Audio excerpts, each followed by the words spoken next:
Eternal Father, I offer you the body and the blood, soul and divinity of your dearly beloved Son.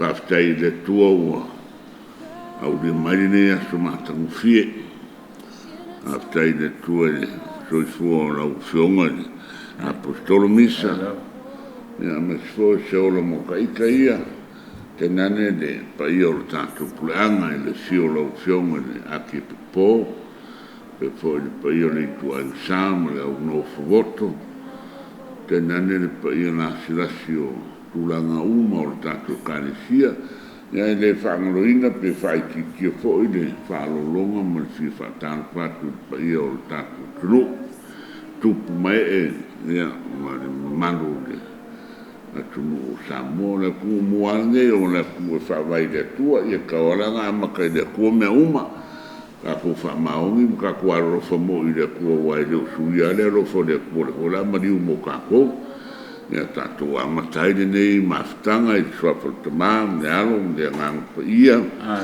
nganga pa ia e fio mai e whātungu loto au auna ma tutu ia i le afio lofa au ina mai lo nganga whaolaina i mātou whāfouina mea uma o le larolangi ia o ina loto au auna i mānulamo le nganga pa ia ia e rofa mai a te mātou se o mātou mau le poto mai le nala wanganga ma le fifia i lona fesoasoa ni mai ona o Iesu Keriso lo matou ori.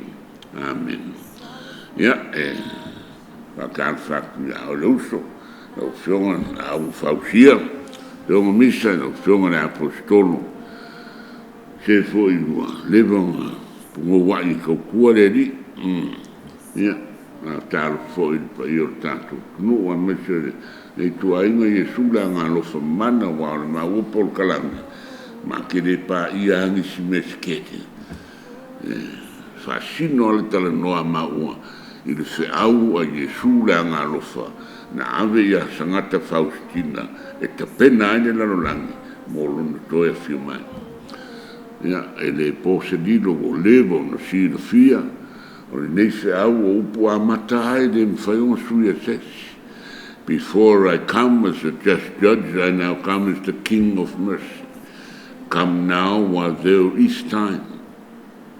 Le ai amanisi upu le tāwha inga sui e seisi.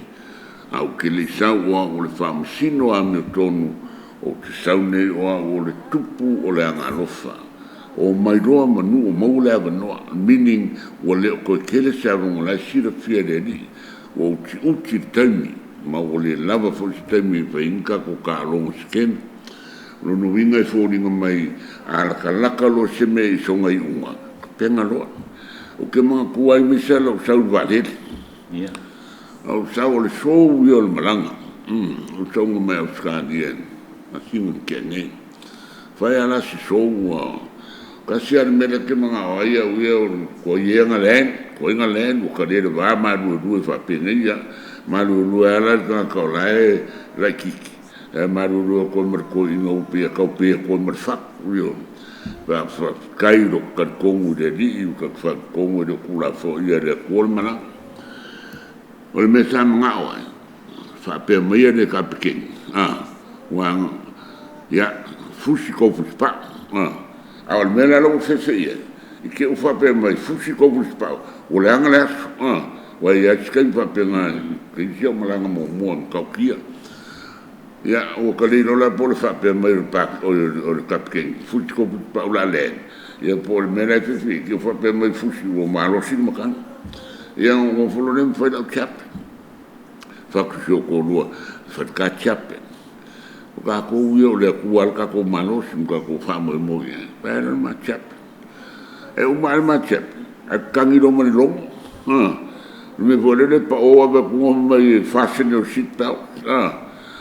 uma le chapet kangi malongo be ko pau a kau kala male ya malole le kapua le la fai foi for ka ko va ko musiki so ko va no pero ko le lang yo awa ko kwai do se me da le po sa le au mafi yo au mai ya yo sini se yo ma si fiki ya ma ko ya le ko e da wa ka nga uma le chapter kan me me me Yesu o por do ko wo mio sa ya Yesu de malang o menga le fika la moya po ang lo wa lo lang ha ya Yesu ai ai le me ku ka u fai o lo kalang ho de di fisi ka u tala de ku a pe al me masan o sa idi ku fa ka wa ngau ana mo manga ka o mai asa idi ko nga ku mau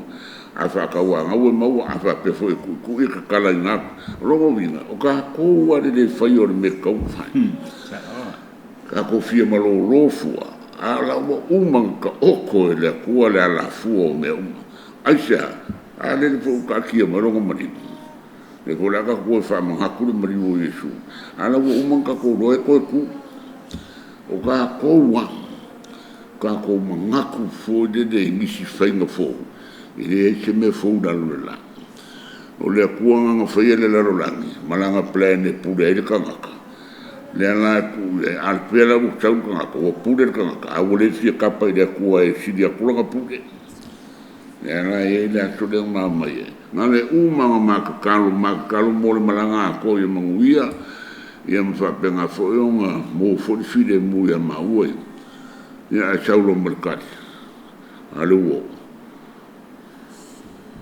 kai le kume non ko mai da lo aver fia ya mo se che fa calo fo mo mala e di ma tan ko prate ai ona sa jai de ku e mala po fia la va ya e lo mala po a fo yo me nga fai yo ai me se nga ke fai nga ma ka le ku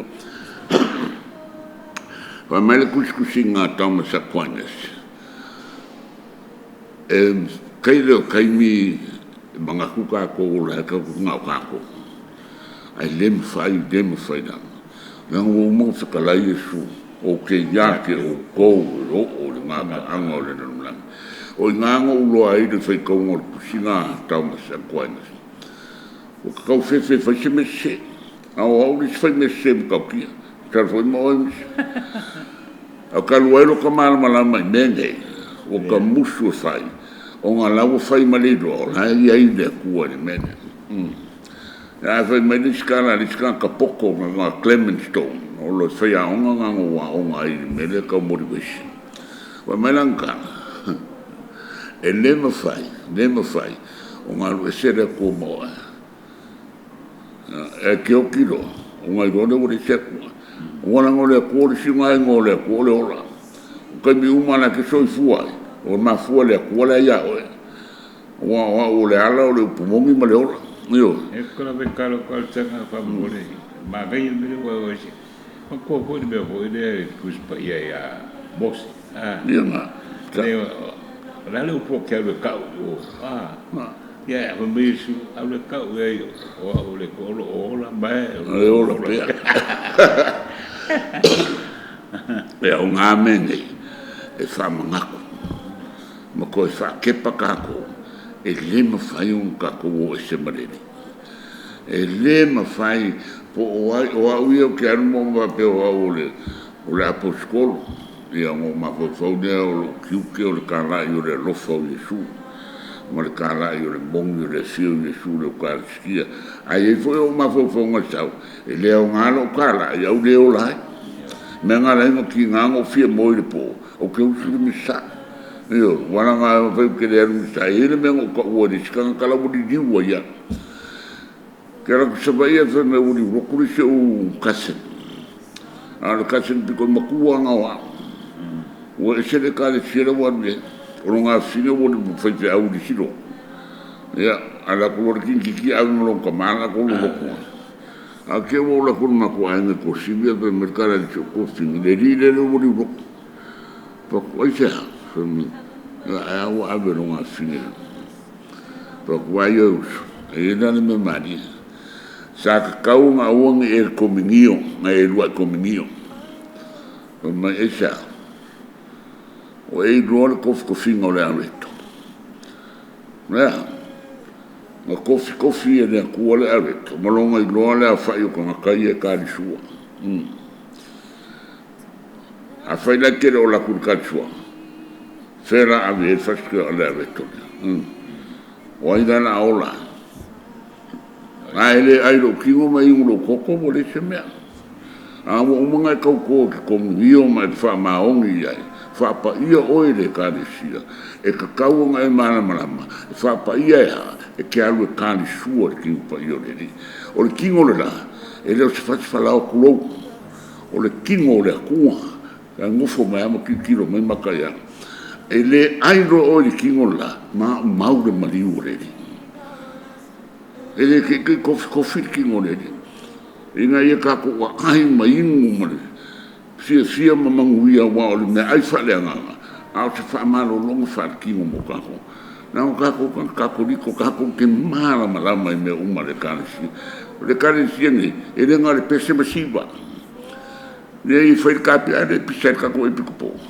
vai querer ka ko kerosia o le lava ka ko a onga sa acha anga kaunga e role me la ke ola ka pike io que faça ora da filma da pipo ai foi uma negócio dela é que não fia que ela comigo ele malmala mani melia na peia leva com calima de falar al qua lima com anto ai no la quero cali sua de kingo pa io le cua e che fa alo i roio vinga e che info fa donga lo conosce ma è che calo mo le cua fa mo le mole o aia au kan kapal kala le akani lo kingo pa ia e che lei e ele me le como tari le caffè ka voto ina ua ai Faustina ile sono mai o kan ka mai comunio a sia e uma pa che le lo skia ave pu Faustina e lo so skia o le infantise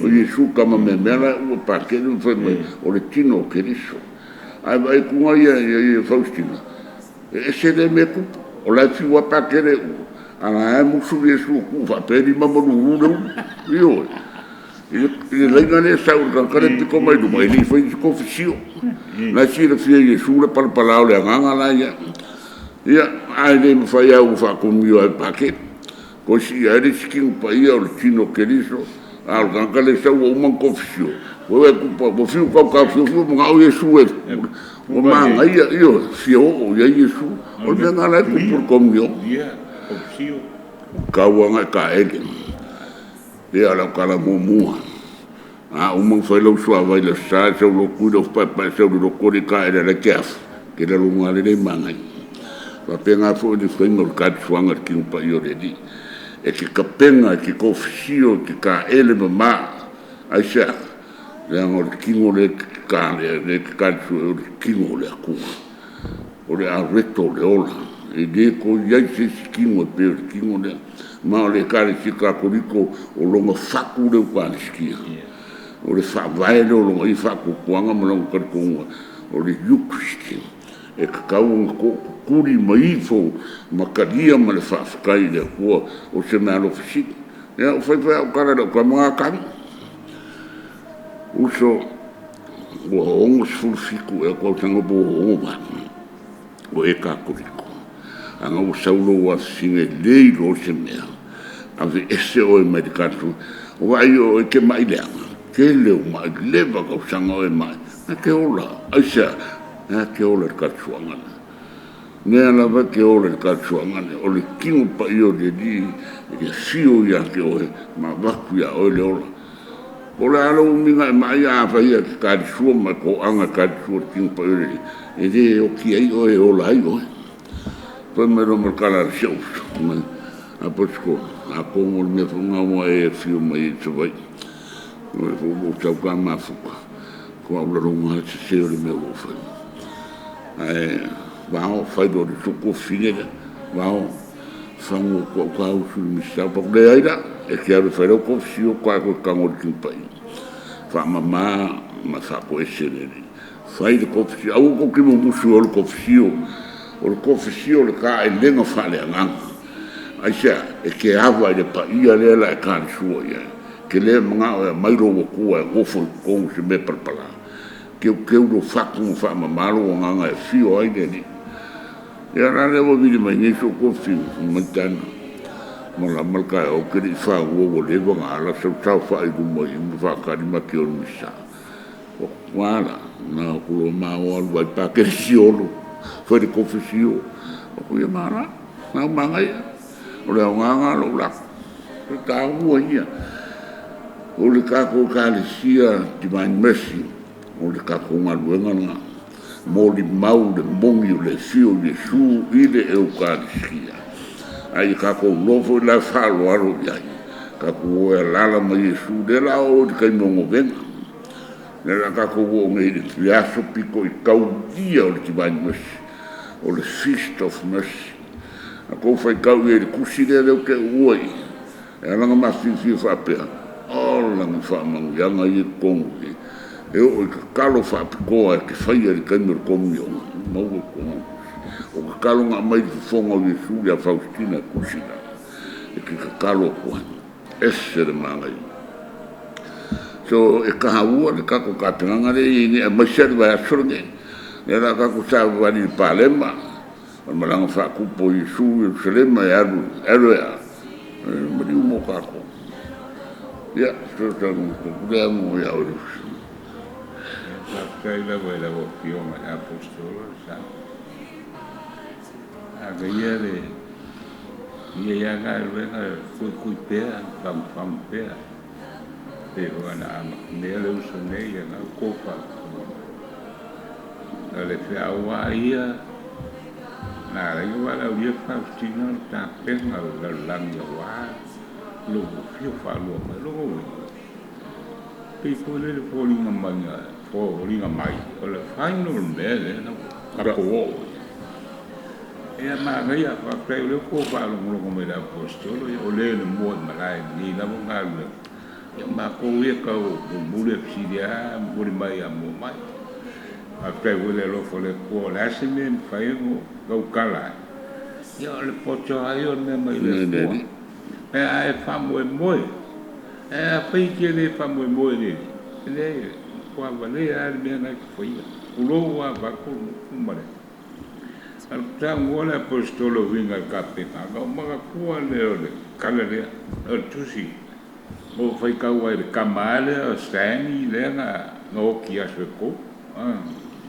de la io sa ma io stani ma pela pel beden sa wa ko ngel apostolo vinga al vale ia pe fo ma ko ia pa ma ko vale e o mo le che lo serio le o an ka mo ala asela ole kalikale a mo ka ko i popo ga fanta ko ke ro la kala de la fa e ko al vale de vea e an ke me ka ke poi pipino e po fe ele me ka ke ma mram ke ri a go foi ka wo tu si le mai le kaimi ngā pe mori o vale le wa sa luku pera me le sa wo e al vale le ia ga ka ko uru ka tifa Nan. ia ale o ka posa le pa kele ka posa pa le o ngoro sario ma ka nisi ma lau ka pa ai vai mai a sten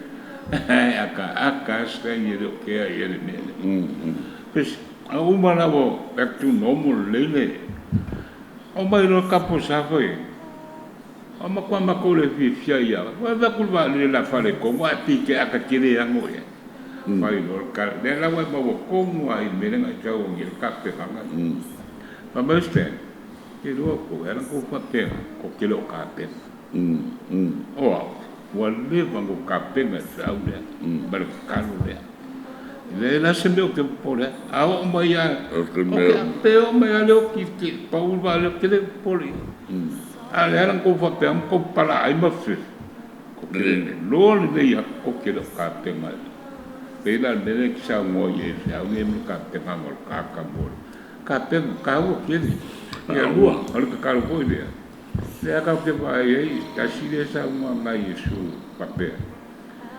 O ai lava ko ki ko kuri mai moenga o le o kai. O ki popo ngakia.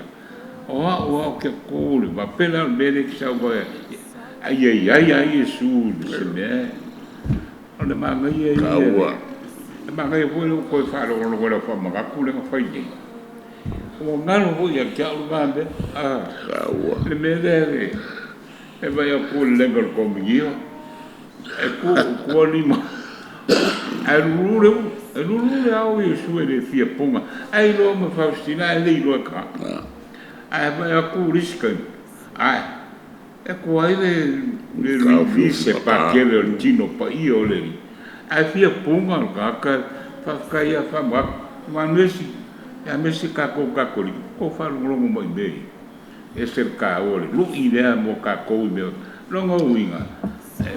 Makuaka ua lo walu pela kosi la fela kala sa kusa polo kamala fa ele pole ai yesa nga mo ka por kala de ka fang le fa ni o walu amelu kama mako mo ko fa sko tingai e wanga mako fa ma le mera ma di mele o ya kwa uya le koe fo ia se le awa uma ngo venga uma me o fa pe la mo ko inga kali le di ingo a ngo venga fo i ese le mo ka kia pa o ese la me le ko o fa ku lo si o polo sa ki mo ma fa kali ku ko i fa ai po fenga na ka le ko si danga le wa sa mo le mangingo le mele le fainga e anu o e kali ki ko pa yo danga pi inu a sa kala mitani fai a fa ko a kango ya ko ala wa so spake te lo al ko inga o le position ko ala fa mangu yanga nga le ko nga mai ka u le ko mangu ia ya lo kama fo e yang sa pero sa uo walu mulba ibu suwe le spake ko os ala suki la suki foi nga fai ka ko nga lu que le nga mau nga suki E wole suki nga mas ka mata mai en ya que lo ponga lo i voy le pe e pe la ko nga puskeria la no caro fai ya una fulofa oi nga ba ku falma paga maniero loko pe penka o se fa o le pa un buri lo ma mai pola la le va la ku lo ko i ale wa oi lo ko sio pa ku se fa lo me sa fa mole o au ke le ma fa ali me mongi nga po me ye se i ko fa ko nga mai ke le fa fiki e ka un me be ke le ma ai le kala ko i no fa yalo nga ka ni ma fa poi po ai si bala su se furu ma ko na no lo ye le ko nga ai ko me io ba to mapunga awa ngale kastia ai ngula manu e o akulunga wole siapa le keke le lima langa ngai ngai mangkua ba e lo e me ma wa e ngai por fa dua lang ko ba lang fa o le me ma ka kia yo fa lo ko si me ya e pakia ia o mo fa fu o ala ko mai pai ni e lo se me ma ka kia a mo wala o mai ngai le kali o le ile sa ku ia pas alo fa lu kama mai o misa wa de ko iske wala kina mawa ai mawa e lo sa mal me ma ka kia ko sa wa lima ngofole le power kopsi wakakala pakua po ele po Yesu denga tau mo la kongo le tau a wo ko fa lo mo fa fa o au leo ke pa o nga inga fai fia o ke pe ke alo ala va me ke wai lo e pa ke le la matemasa ni la o mata a fa fe pa ke le la ko ko me lo e le ko pa ke le ke me o ye sura fio le pa ke a me ga le ke fe ko wa na nga fa te na le fa me i ni ka fa mo mo ai ni sa nga a wo ko fa lo fia wa ke fi wa fa lo a wala fa pe na le wingo ka ko mali e ma ka le fa ya ma fa do mo fa ya ku la fa ya wa la va do ma fa pe mo wa le ka u le mo ma o in ya alo lo so pa ma kala wala me le wa i le ko finga fa o skaulanga e ele mo long fa on fa pa io non lei un fa do lang folanga e langa kau konga fai me ka o le seal of confession e sanga ia kau kala i se upo o le konfesione ngal pawal me nga ke representing o Yesu ka mire o Yesu le fer konfesione kaka ma vaku le mele ka o le absolution e o le menga e kau dia ke le fa kai fa au wanga le la ko ka ko ke le mo le mga ka ko wa le ko ye le mele o konfesione o le whaama maanga i le kua ma le whaonga ingo le woskauranga a mu ia ka kua o paunga me o olu whala kofisio le kaimi a wa si e le ni mo le whaiwhi au vai mau ka whaamanga le punanga mai le kare sia ma le o peise kangaka fōru kangaka ka e le pole la o kene whainonga whaiwhi au foi se o mai le foi kau kala le kofisio o uma fa kau ko i mo le di me ka o seal of confession e le fai nga e se foi se au la ko ko mo le e ma o le sui va ai o Yesu va mai Yesu o le kaimer kofisio o a nga ka kala go e do paquet no ia fa o lo ka u ke ma ga ia ko fa ko mai ko kuleia ko le le vai o le mea maali e kau unga o le mea ma salo pe kau unga pa ke le fai koa ai o makua le kanu skoi lo le olo skoi o papele mo venga sa fai fa pe ai kalima sa e mo venga e foi mo venga nga ai vai e le lo fo le ku a ko ku ba le ola la le nga a si lo le a sa o ma ya vai lá le mari ele ame ma qua io fo ola o lo usole ya fa via o santi di sta con ma qua io fo io va po va io ko ele fainga ale ya si la sale con lieren che a kilo o fa sai ma la sa kayo le ngao a ver finga murinu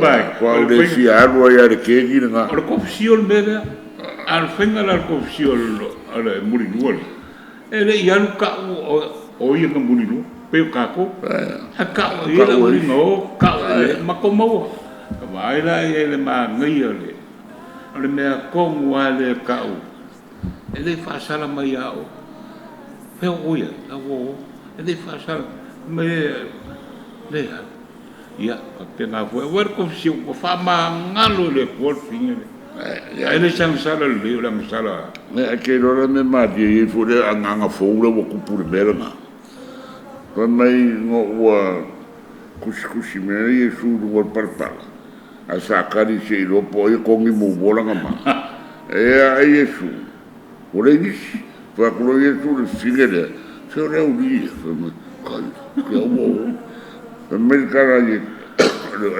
chokle mo falo mo le skoma ma e la me maki an kupu nga lo ka o ma ku spai ai ele me la mo wa ya o me la ku po me nga o ma ai ma lu mo falo le ai nga le ku po me le a wa o le ka o ye fige ma a o ku o le ma ka no nga ka le changa sala ko mi ma le se ma ko ya ku ya o na o ye ale pai ma nga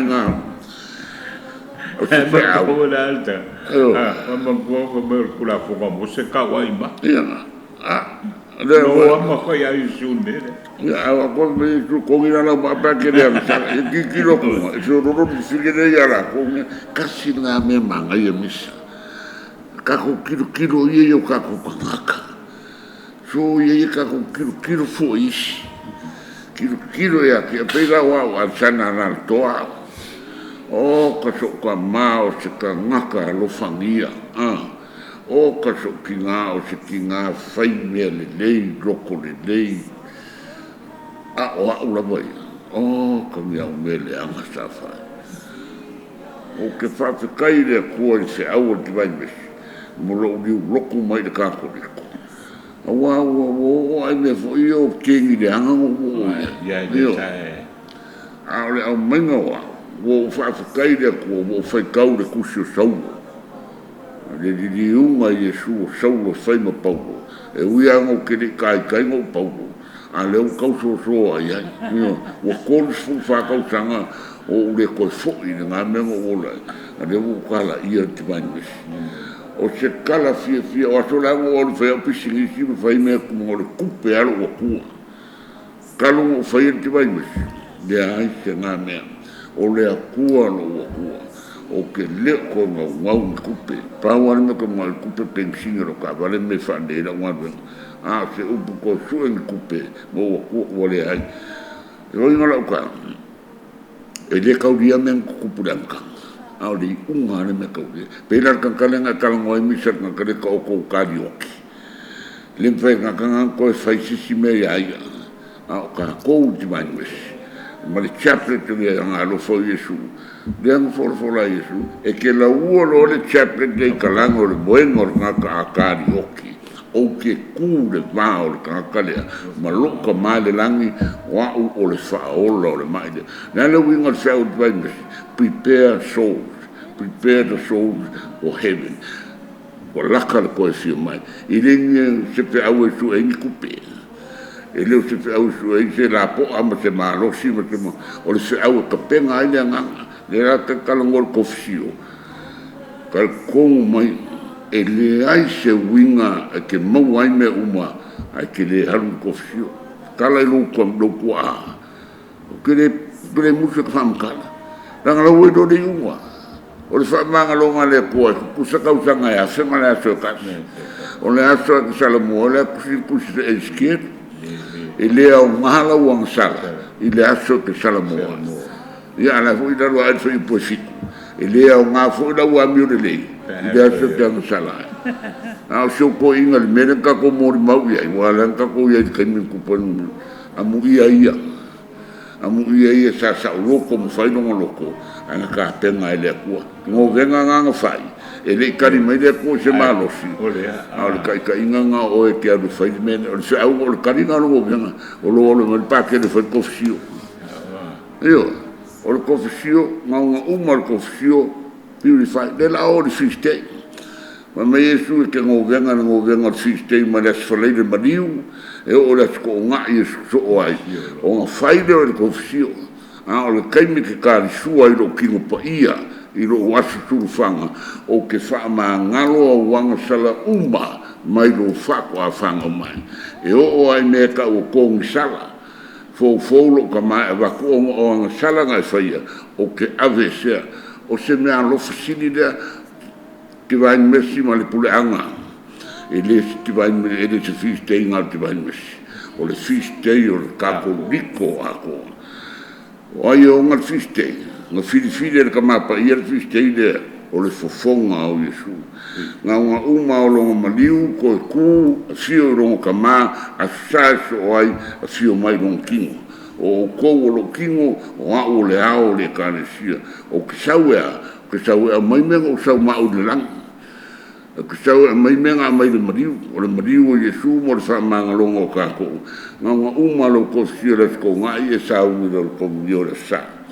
Nga unga e karesua le komio le sa le i le kusile le whamakalanga Yesu. O kaimea ke karesua e lo kingo pa ia. E leo se mea lofa a le karesia. O la o mea lofa. I lo mariu mo ki ngā umanga uiai. Mo lo koe ku mangu malo. O foi mai ro kama vakumanguia. Ma ngalo le ko ye sanga. Te bale manga. Pa ua ke. Ka buia kako. Oh. Ia kako le ia saklaneta ia. O me ngalo ke mimika ai. Ke le mimika o te siamea, ke mimika o o di diu mai lo popi. Wa le mo wa ma ko ka le sia sakala me kai. Ngale la uma ma se au mo su le pese ba ya fa ka fa ai uma. Le ni kan ni komunion. Le ni ko fsio. Kasi le masinga ka di sua fa di fa mankunga. Al kala Yesu e fai me ngai Yesu uma. Ala nga o si ma ko ka di sia ngai. Nada samo mo na masinga ka di fa di fa manku fa fe sa. Ala ke e o ki di ka di o ka sua. Ala mele ai do ki mai mo koko o le fa mamianga ale ko le ola fa se kai le ku ai mo koko lo ka male ma no si kongo wa le ngo di mo lo pop ile se au what vai me singa mo so lo pop e sa wa fa do me so fa no mo ile mo di mo fa pe ile mo ki ngai fa mo le me ka ko ai o lo ki ngai o la singa fe ko ai o lo kai ki au mo lo ku siro ke ni da longo fu ka o ni o langa fa pe sa o ma mia le ku ka ni o a be ni lo so lo pop o man ku ai o malama de ka sia o ro ai me o ka no su du e pa o mai o kina o vo no po de ka sia na ko de mai be po sa ya mai su fa besu ka kala mo po sa wa o malama aqui foi morreu que ngai com ele pedi e ele me curio como ele se lá aqui na e fai lo mas ma ko semna ka u ia e ka u ngai kai mi pa ia ngai o le la fai de ma ko o venga runga o fa kaia e ma ko kama fa nga pa ke ka sa o fa ka nga mai fai no venga o le a fa fio Yesu e aso uma iva o si stay da makala solene na smadiwo Yesu uma lore smadiwo koru uma lo saunga masangi fa kuro ka sia ka makarongo venga iva kula koru fa dima on fiku wadu iva su ka subua uma le no na asore so ai ko amaka misal ka yao ko amaka si iva kula o la solonga iva a skola ide ko ngai fa kadele sal sufanga e lo sufakula mai al ka no misala ko ngai e o ka o la sala so e ko si a ko ale kalsia o ngai ye me ye o fa nga ai ma ko me ya kalsia fa penga fo isi o lo uma o le ka ko ke mo venga mo fa ma yanga Yesu de nga mai lo ma di mo lo ko ku mang malo ya ala le fa ma lo nga ko ai de ko mo di ko ma le mele ku o la ka lo ka ko ku ai nga mo ka lo fo nga ka ku ka le sia a vela so su fanga o Yesu ka ko su ya Yesu fa ma ngalo sa mo fa ma wial ka ko ku kasi e sen mala wai le mo fai se kanga ka ko fa le di me nga o le mafukanga marka kalo ka ko ke fai e le o ke ia fo kanga ia fai nei kala ke se ko nga kala o la vala ko fai kanga fai kala au ka ko kanga ka o le akua ka ko wo le akua le di ie fio mai lo fi de mu ya samo o le mo venga lea o se mo venga whapikoa mo nganga o ka koe a wai a o se kaulanga mo Samoa ka ko kalo de kua wha o ngai de mo venga lea nga ia o mai anga whamungianga u fufi e ka koko nga ua ku umara umarai o rangi malala o kukupa na la kau e di dunga ka kau ni rania ai fai de loko le se kare sia pala se alfa sa la so ki uba ayo kako kilo only God can save us. So kalau kita ngambil kasih awangan ni ya suka ko kali sia masih divine masih dia sangat mafakung oleh kan sia. O ya divine masih. Kalau ngomong mereka ko mau kako kudi dia kan sia. Fa ngaso le mo venga le maliwo Yesu. Kako ke mai ai fa mo yang ala ya no mai el kursi. O le masa o le koko ma le vai e le ska mai mea e ki ngā a vea ia ki ngā o Yesu Mala sa ai manguia ma le fa mangalo ke mga le ko fa mangalo le ku ke mga ya Yesu fa mangalo le pare mia ma le kapengeka ke mga ya Yesu fa mangalo fo skalai ke mga ya Yesu fa mangalo le ku ngai ke mga ya Yesu fa mangalo sa mo ako a mangalo sa mo misa ka ko kala ia le lofa ele venga ko a ver le lofa ele ya ka ko le lofa Yo, ma kau yang ngasih mereka kayu di kuang ay. Iya. Oh, itu baru fusingo lo kam. Yo, ya, oh laku di situ mas kau yang mereka kamangane pun skala. O kamu foi sushi. Papel. Ele ya se me se olo uso lo kare. Ora de mari uri se ko ingane nga sai fo kala fo. O kakangi e ke siwa o ingonga o me fa popo. Al kanga kala kera ki olo kingo koko i ang e uso o lua ya Yesu kako kilo i kako kingo whaakanga i de kuamaranga dunga kanga e kaki e ia mea ringira ro lang o lakso ai me ai ro mako ai nanga po kera kula e moe a lau banga ia me ai o lakuro ai uma anga wema o inga ia lau me ai wako kai o ai mai dire mafofa Awo musura ke ola ve so a singere ko si ma so au ke ko ai tomo e ko ko sa ma de pongo ke o fora o la wa ke spun o ke le ko foi se me va de fa pe na ro ai o ma ai mo le ke nga po mo ko lo ko fa ko mo nga me ko ki ngai le winga la kala ka ko wo le kuwa ka ko fa mangalo ka uma ka ko fa lo fangi o ai ke le fi kalo de kua mele malo si fa mangalo ka ua ke ya ai ele ka program vale ka ko kula ba kai ya sanga ni langa e ngo fa ga mai a jivan mesimo o le mele ke kuia e ku ia le eucaristia ia o ko le mele nga kupu fasko Oi foi lang kawa ka ial ngan. Maka kuwa ya manus a fe ko kiri mam na men ku pu fasko. La kam foi ko kulanga o pu pe. O le mang fa kawa nga wa sangal ko inga fa sinu su fa kula. O ka kinga pia nga a ka kinga nga. Pia nga we de. La me nga ku pu ngan. E nga o salpol fa di mal sanga ka o ko inga ele.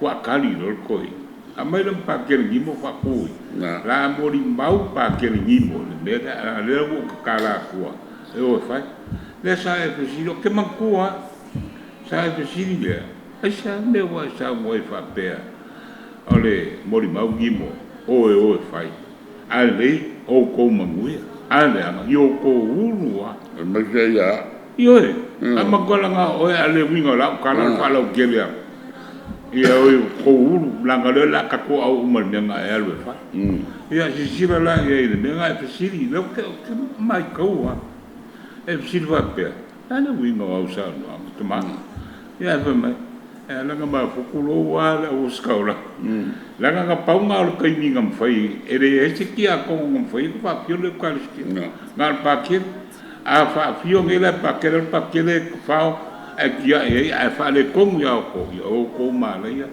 la me nga ko pu man nga mongi ya la ku ma la fa ka wa e ko pu ma e lu sul fai o se me mo le kongo sa mo ya ko mal pacific ko se lu tu fa ke ma ku kai ile ka sti wala ko lu ka u akele nga me sa kam foi la poskolo nga fu ma nga mai la kwa mai kas nga ma lo le melnga ole mai le la kwa ka nga le ya ko le ri sirio fa mai ku le nga si ya le nga wa so america so o pipi wa le compañía a se me ma ka kia le kali mai ai ka sinyo ni ka lo le posko a le nga fuoma ke le mai ala wa kwa mai le nga makoe le mera marie ala lang kasile o winga ele fai mo fi ala fa se me ala ka ke lo ala nu mako para au mai ele farkuo o mikael agalos misa se o mai fa se fa malo longa Ale anga ele vai skamo. O iwi la o ki am longa vai. Le ma fo le dia o se no si e palasi. Si ia kulunga skepu ta. Ala ku fa sa pa sa o mele ma ven. Wa ma ko le o ku al ma ven ya mala o mel manglo. Te so ala kala le no fa. Kasi le ne la e o inga ke le lo ma ko ke le o le pili skaka u lo se me mo fia o va ku le no ka ka o lo mo pa la kala mo ya ngalos o le dei ele foi mo foi se mo se fa ma se sta la fia mo la posto a ke lo ne la ko fai la ko la ma ko la ma ko ria i no mo va venga ale le eucaristia ale ku po ele ya nan le ngo ya a uma mako ngal ka kalo ang fa mo ngia lo pule sa me su pe ko ke kalo mai no boy ma o kai o i re mo ni mau keleri i le nga ka ki mo ma pro mi se va ira ko ye me ma ko nga o manga la o che pero ba ki kala o kango lo su pe Yesu alevina mo sole o mako ke i le malanga o Koi. Se e tu ko malo si wa. Sa o ngalo e me manga ia na. O. Le witness na le mele sa fa ia. Khaukia. Le eucaristia ma fuka. Le ngama. Nga wo ko ngal mai nga a kele mai sa ma. Le mo ko fina nga mai panga mo vai. Yo. Le nga mai ai ngolo fi mai. Mai cuida. Cuida. O vayaka. Nga fayak le o mari ko ya kasi so ele se me fen kai de imisa o le me nga ka mo ku ka ko langa ka ku ya o le me le ma faya le kangaka fai mo fi de ku o mai da wo fai o ki ka kalo foi po ai la va fa fo mai o ye se mai ro ai o ke fia o ya o ke le fia la ko fai ke me ya o ke le mga o ke la ku ia a mai le ngoa o ke kakalo ai ma la kim le u fai o le la ma ko kakalo le iwa aso le ngo venga o ai lava o mai po le ale ka le sia ke ia ma o ke fia fai ka ulanga i le kua o le fai ka ulanga le kua ia kako o longa kari le ngā alu ko ruse fai ngā ka ulanga kako ka ngakanga o kako o ke alu ki ko kuri ma le kimi lunga e le mako ngofuanga ma ku falsai dungo le maua e kakalo le kua e fiwa e wha malu a wā o mako ma ki kari kongu e le ai se mea e le mawhaia e le kua o leisi le manga ia wha longu mai le kako kua aina o mea ngai ke whaia ngā o oe ma le falsai ma le ri e le ilo mai ka ngaka a ki rola ukala iau ka sida mai fufogo le kua i lau ko kuri le pōngi sa, ma lau kau kala i le kangaka, i le alofa i kangaka ke reidoa, o se mea mangaia. O ka se mangaia, o lau kalo angangi, angapo, ngō ko kuri ai morisia, wōlanga si mai nusida. E lo mai la wōla o kata. E lo mai, au la kue su alofa mai, wō sau, o ngō ke leo mawaki ngā la ki ngā isi o wōla wata. Ai o ke longa ki nga o ke longa e fo yo ki nga a o sau o ke kakalo ya o e lo kua o nga o ke doa o nga ya o e manga e fa malo loa o ke koi fi vai si o so sau ma fi ai e ma fu lo lofa yo o me o mai o ke faia mo lo kari ko o le o po Yesu o le me ke lulu ke se le la ke faia o le aso sa wala o ke ro afo me nguia ke ro longa yo kingo e foi mai o manguia o kango i fusi a le kai minga o ke fa kai e de kua e lo uiloa e me fai e la ka kalonga fa fonga e de a mu ia o fa fonga le ko sa kalo o ke ro ka sa e ke le o ma ke le o lo fa nga o la ia ska dia mangi usida o lo menga le fai o ke mori mau le o se fia mi ko mis ai o ka ko fai o mo me le ko fai e se lau solo fa mario ke la o eso ai sea moa ia ni tau me na ko ka la wo fu ni ro sa ni ai o le fale o la fa nga o la isi e ku da lo la au kene a o nga lu ma fu e pe makang e para si male la au ka mi sa yo o le si o a fine mo ko dua mo fo fo ngale fo nga fo lu fu yo o va o se si me ke mo fo ke o fale la male pe o fale ma fu o mai ma fu e ba si o la fa nga u le nga o se o a fine mo nga fa nga ko rua o que le pai lo malo singo o le pui pui game au que uira ia kua au que uia Yesu a fio a ele fale o lo a figa dai o a fio a ele a wanga o ia ele pule male manga e fai ime e o malongo moerea le ai ma so ko pone ai sia o que kani kongo ele kula fo ia le kua ka ma ki nga uso mo ko pa singo te vai mesi ka ko ka kalo ile kua e fai ele kua me umanga ka ko ke ka o ko mo kafe mai ku pe fa nga ula fa a te fai po e ka kalo fa mo ia ka ba ki nga pe nga le kala mai ai kua ai le si ka le ai e o le me te fu nga ku fu nga mai e le me fai nga se nga o ke kani kongo e ma fu nga ia o le longa nga o kumu sai o i me ka o le lofa nga le ka kilo ye ni va so ngai i ki nga ma le mangu nga o de di le fo Yesu pa mo mo o americana ri ka ko de e se fika de i nga kai au pa ta ka o lo i na me ko ka wa be no le mo ale mo o americana e di ka di o Yesu wa ma Yesu o sa ka ru mo le mo o fa lua na kwa na amele fa sa ko no sa ke alu do mo fa ko e lo ri me so tofo o ia la ma de pe ma sa sa ki mo ala ma me o pe o fa ko lo Yesu me manga ia nga bi se lo fi ka o ko ti vai mes o pe o fa ko lo Yesu ma le fa ko ku fa ma lo fi ka ngale la ia fa fe la va do mo o i ngā kongo alu kalango ai. Te vai masi. O lai su e Yesu se sia mo man kusi. Pe Simeon. O ye se si o kou e lo fa mai i fa awo. E ye le ka kou pā te play de kaimero maniu o le ri.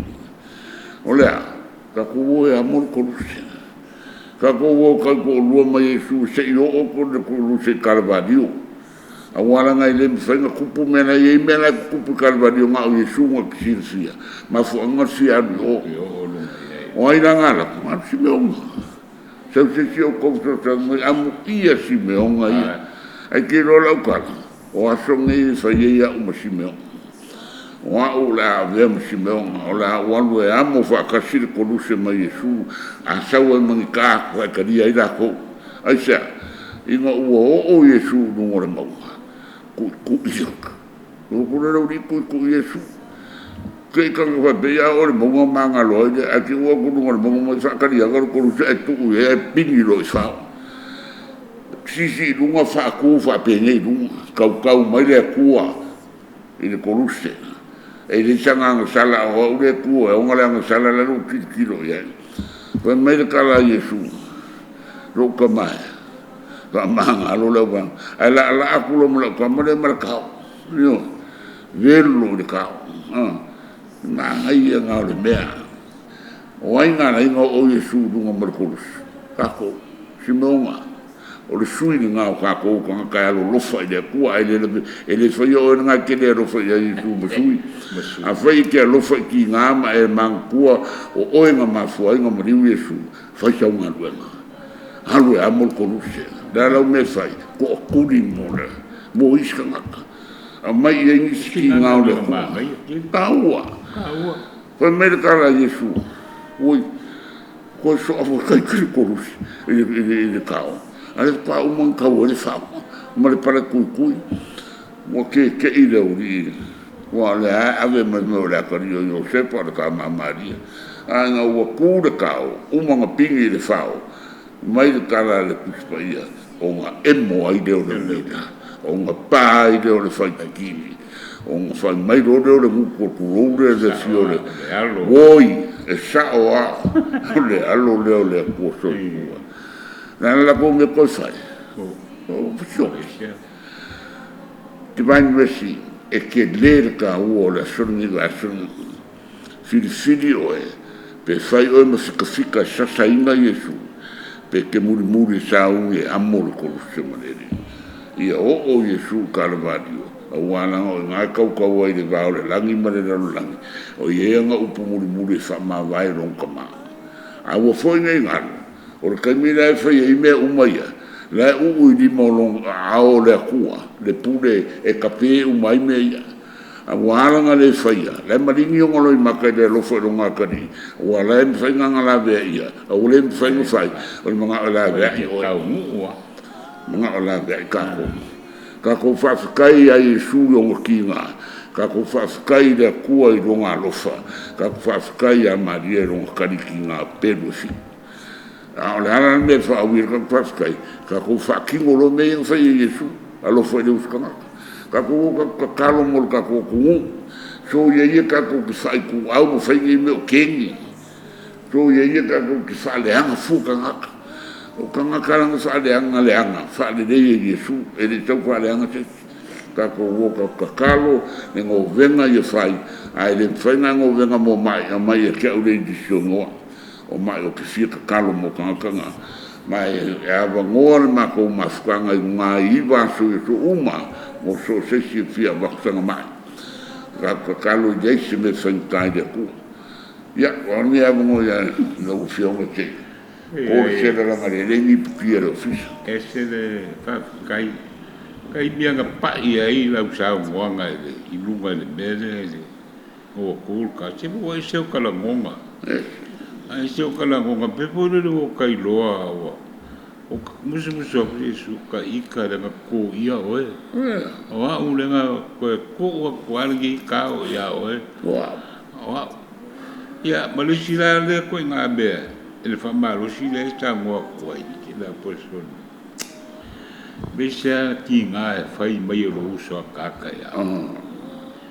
E le kukusa ki ngā e whai mai o uso a kaka ia. Ma ki ngā e le kuongo kako. A e ka lia la benga. Ia, wa e amor koru se wai, o aisi me o moro whai kuai. Ia, pa e ka lia. Langa la e tau mo sa o aisu kakalo ia i mwhamanguia ia. E aua ke whaleanga peki ko angi se whai upo. E kakalo i mwhamanguia e kari kongu le ia. Wa e whai al whingaro le mga o iriri. Koe kumai a, whamongia ka pera, nora fua te fuainga. O ia, me ke nua ki tēri. Kai tere, ngā uko whalongolongo mai. Ele mā ngaia le awakunga le apostolo le vaenga le ia. Am le amkanga le mā pasoa. Ia. Ka ua ia. Nase me ua maua. Mā ngaia le whalongolongo. Ka ofi. Ola, wa kene tau ngoa ko le sa nga ai ke le ola. A le ola inga le chewi. Ne chewi. E ka ua. Le ki tau mo sa o ye. O ke mo ko ai ola ngo inga mo mo mau le. O mo voi o ke fai e kai mi foi fai se fa maro longo sis. Yesu o ke fiu su e kuspaia. Po yese upo e sa no ai fa pe fa kalila ia. Sei o mafau pe o que foi. Que me fai. O Yesu. O le upu le ali. O le kuspa iaranga. Ma o le upu le kua. E pe al kala Yesu o lo kamai kou ya ke awa fui kou lo kamai. Den fai anga fai te fai unga Yesu. Papa e o iei mal fai unga lo kamai. O ki ngāia wau ia Yesu. O la ki ngā lo kama, a si dia la ka ia ia, o la ki ngā kuta la whaki a koa ia tu malong kama i mene. Ma le ngā pa ia o wala ngā o ka sile kua. Ai mafua ia changa manga ngsa. O la ala la o mea wha, ke whako e se ia upu, me ai. Ie koa ngangi upu. O la inga lo le salamo, o le ala salamo, alo ko kudi. kakalo le li i Yesu o lo maniu mafua o lo mga o ke ola whawhakai o la wola ai whapene o ke fia ola inga le soifuanga alofanga ke mai o ai ai ke mga o ai kankai o ke ika i ai la mea alofanga i au ai la whaamanga loa kanga mala walu whaise mako le leinga inga i au ngalo maniu e ke sila mai ai o kasi mako o alu maniu o Yesu mafu ya kako vai kako vai ai mai Yesu sila mai ko o kako o whaifa le leinga makangaka ma ko fa le leilo ko fine mo le uso ma ko ma fuka makangaka o le van ko ma le pelepe o le malo fanga ni maniu o Yesu ma Yesu ke le ko lo ngala ki nganga aisha ade o halo maniu ko ola mai wa o le mea a ko silinga ka ua de ko e le fia va ai o fango te kasu kako mo ele o sau la vea i o ko inga ia aua ngai fango se nganga se kasu aisha pea lo ka lengo fai o le fōringa o kako fai e fōringa o le kua fai le langi fai i fedi e mo ia fai i fedi o ngoro kanga wha maurunga pa fai e eti kanga wha maurunga ai le mga o le kua e si kiaru i fedi a waranga ala ku i fedi ngar ki apolo la e le akar ki apolo o ngoro kanga kalawanga maua ai aka o fōringa o kanga kai le fōringa e o fōringa o le kua e maa le kua le sila goldi i langa kānonga kari i rei kongu o pure eri ki apolo ma mūri i fedi e se me mangai me ngai fe me kala kuspa i sili fifio le langi ka sala ko kasi salamu a me ia nei mariu o Yesu malonga ki ngā mo poponga ka ko ke le lunga i le salamu che o ka pe al kala Yesu le fa sini aru dalo wala ku sini marcha mala se ele ku fa ma ga ye yo ba ga le wa ko fa ba ku ben ma ga yo aru dalo ko me kala mo ko de ai Yesu ke de aru dalo lo ko kau me kala Yesu ara me fa yo me va de kau ma ia lo mo ko na me fa aru dalo tau de dalo ku mo kilo no me Yesu le wo dalo me Yesu aru dalo ma fo lo mo ko e o ia la aru dalo o lo ko kau aru dalo ko ku di lo ma ko ku di a ku la ko pe wo ma Yesu dalo de go si sa lo ko Yesu sampo a ka ko fa sa lo ko ka ko ke le a vi Yesu fa ma di fa fi ka ko fa le de va mo ska Samoa de o ia le po ka mfenga i ka wi do ku kulo mo le malu ngai a ke o paua o le apostolo e averse au le kua o le se au le kua le lava ku fa fonga Samoa ka ko fa se al fangi ka ko fa mangaloai le aisha mi o kongu i lalo le la ka ko ke al sala sa ko le upunga ko e malele ya ala wa a io ko perfa ia ma le va wa mai ka ua ia o le me alofa ia Yesu ka ko fer fan o le ride ku mai o mo ku au le fia ia ai o lo alofa ia Yesu mo lo madiu o peio so uso o ke cardia ai lavi sai mo uso so se me sai mo so ne ia io ke faia o Yesu o lo me alofa nga kau fai o le ngā ika i ki ngā ma le whāngau. Ia po se si foi. O ke lo le mero ke le si fiai, o le mero ko manga. Ku lou le ngāenga o lo polonga whai ngā mea. A o ke whai mo le si fiai, makua. Makua. O le responsibility o ka kou o le kausi o ka whāngau. A walang ki ngāenga si ke ngana le whaia mga ika kalai whaia. O ka ko le fai o ka ko ki le me lo fanga ki smasi ko tang phone o le mariu nge Yesu ka ko ka fa ko se ka fanga e ro ka ri go fosia o ka ri makua si ma ola la po o ma lo sike a ver ferma a mai de ponga o mai mar fa ko ngal fo mai a ver o si moria o kula fo o ki ka mi ro sia le mai adio ia o akale o ia mo pele seu fo mai pura o alo o sau lo te vai so ki roko e ye la o me sai lo wa kadi i le faia fa fo mai suma o walu sida mela ye ma nga ba so kadi lo te mo foku do lo bla to me ta ta mo se mo to ba su te mo to mo fa mi mama ta si apa no me kere lo ele ka o me ke so ai me nga o sa wo ya o so ka tok fa kois o seu que fa mau lalo e que o pe mercala lo kari te e kire fa ko se me ya sa to ko ide vale nga o foi nga me a foi o nga e o sala ai o ida fa manga lo o oi ya seu que kari ko la ko kuria pura la fa la fa ko se nga do fusia ne ai kire ya me sido si mari ni o sa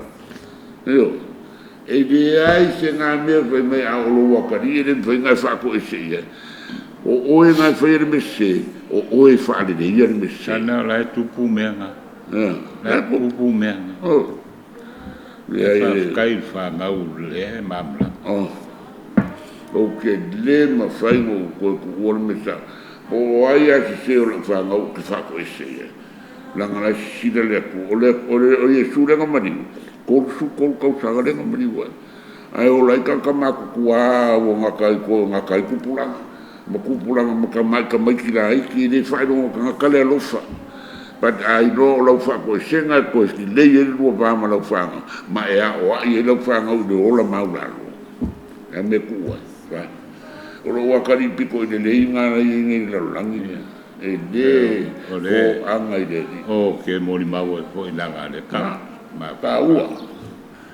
ya o le o mo kai mo le no ai de o a kala ai de ku de uma ka uma mo fio ka sango kana anga o mo ku pe fa algo tv ya ai se si alo fa mai de sponsor ya ko mai se sponsor ma va nga fa la va ma ku pe so sango tv wa nga e ya ma ko wo nga fi fa no mai ya alo fa mai ko fa po mai se sponsor ka kai nei mo lo fa ma lo ko singa nei por kalame angare lei da kua ya o ko fine mo fo alo ma company ko fa ya mo atu le ku mo le kua mo ka usa ko sala e ala lo malo se do kupe ya alo fo de li ka ku a mai se de alo apu da so mdiu ya sa mai mo ya sa mo wa lo vai a ko le rangi mala a mutia kako e kako la longa le whaafikai le kua.